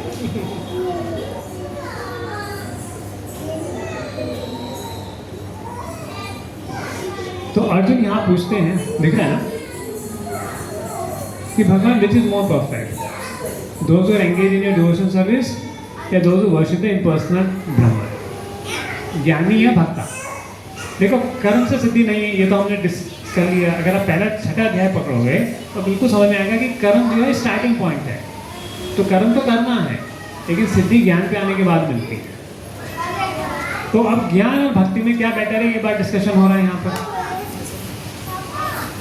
तो अब भगवान क्या बोलते हैं, जो अपना मन मेरे फॉर्म पे फिक्स करते हैं, those who fix their minds on my personal form and are engaged with great and transcendent faith are considered to be most perfect. तो ज्ञानी और भक्त में कौन ज़्यादा परफेक्ट है? भक्त। आप चाहे तो उसकी संस्कृत भी देख सकते हैं। मया आवेश्य मनोनित्य उपासते श्रद्धे युक्त तमो मतः, युक्त तमा मत, वो ज़्यादा श्रेष्ठ है मेरे मत के हिसाब से, भगवान बता रहे हैं। अभी भगवान बताते हैं, ये तू अक्षरम अनिर्देशम, जो ज्ञान का पाठ है, अक्षर का पाठ है, जो ब्रह्म ज्योति पे करते हैं, अव्यक्तम परिपासते, अव्यक्त मतलब जिसका चिंतन नहीं करा जा सकता, उसकी जो परिपासते उपासन करते हैं, सर्वज्ञम चिंतन कुटस्थम अचलम ध्रुवम, but those who fully worship and manifested that which lies beyond the perception of the senses, the all-pervading, inconceivable, unchanging, fixed and immovable, the impersonal conception of the absolute truth, by controlling the various senses and being equally disposed to everyone. Such persons engage in welfare of all at last achieve me. तो वो भी perfection achieve करते हैं at last, काफी मेहनतों के बाद। फिर भगवान बताते हैं, अधिकरस क्लेशो अधिकरस तेषाम, ये जो मार्ग है ज्ञान का कैसा है? क्लेश से भरा हुआ है। क्लेशो अधिकरस तेषाम अव्यक्त आसक्त चेतसाम अव्यक्त ही गति दुखम देवाभिरपाप्यते। कैसा है?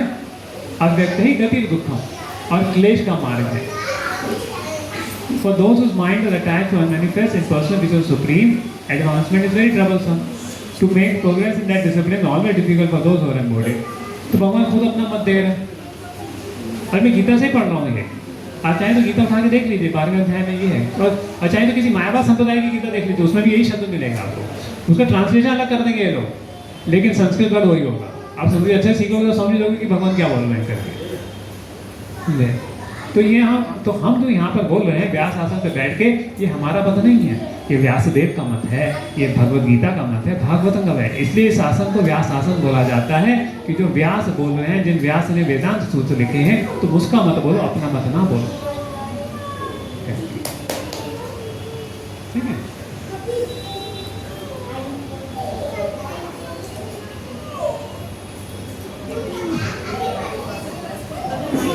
I think sound doubt is there is a steps to fall down, no, Prabhuji? Ah. We are seeing some pure devotees after free from dualities, anger and conquering lust and everything, then they are falling down. No? So it is a leela to teach us, or if not, then what is the cause of that fall down, Prabhuji? Okay, so good question. See, Krishna says,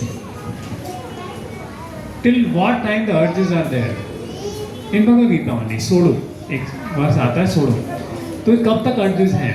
काम, क्रोध, लोभ की. Till when this urges of lust, anger, greed are there? Till that time this body is there. So till that time this body is there, one has to be careful. Even one has become a pure devotee. Right? And if you break that, any time that urge can do. And when you die, then you leave this body and go.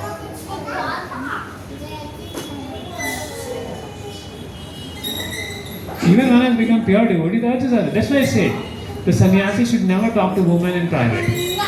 Because urges are always there. No matter advance. Are you getting the point? Because the problem is the body we have, Till then we will increase this material body and attain a spiritual body, always there are urges of the material body. Bhaktivedanta Saraswati Thakur, Guru of Srila Prabhupada. So one lady wanted to meet, who disciple wanted to meet him privately. And he was like at age of granddaughter. He said, I want to meet you. Come with your husband. So even liberated souls follow the rules of this world, because when you have this body, it has urges. And it can, anytime the urges can act. So does that answer your point?